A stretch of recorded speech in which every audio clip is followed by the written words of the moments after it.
नमस्कार. कुठलाही कार्यक्रम असो त्या ठिकाणी डॉक्टर बाबासाहेब आंबेडकरांची गाणी वाजल्याशिवाय मजा येत नाही. डॉक्टर बाबासाहेब आंबेडकरांचं गाणं जोपर्यंत डीजेला वाजत नाही तोपर्यंत त्या ठिकाणी जे आहे कुठला जल्लोषच मोठ्या प्रमाणात साजरा होत नाही. कारण डॉक्टर बाबासाहेब आंबेडकरांची गाणी आहेतच तशी.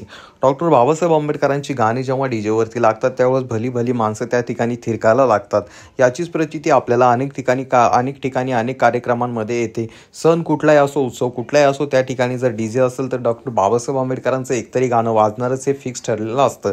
आणि याचीच प्रचिती काल ज्या छत्रपती संभाजीनगरमधील कॅनॉट प्लेसमध्ये एक कार्यक्रम पार पडला. त्या ठिकाणी दहीहंडीचा भला मोठा कार्यक्रम पार पडला होता. त्या ठिकाणी हजारो 1,500च्या वर पब्लिक असेल आणि त्या ठिकाणी ज्या डीजेवरती डॉक्टर बाबासाहेब आंबेडकरांचं गाणं वाजविण्यात आलं. आणि जेव्हा डॉक्टर बाबासाहेब आंबेडकरांचं गाणं वाजलं त्यानंतर त्या ठिकाणी असणाऱ्या हिंदू बांधवांनी जे आहे चांगलाच डान्स त्या गाण्यावरती केला. तर चला पाहूया नेमकं त्या ठिकाणी हिंदू बांधव कसे थिरकले आणि डॉक्टर बाबासाहेब आंबेडकरांचं नेमकं कुठलं गाणं त्या ठिकाणी वाजविण्यात आलं.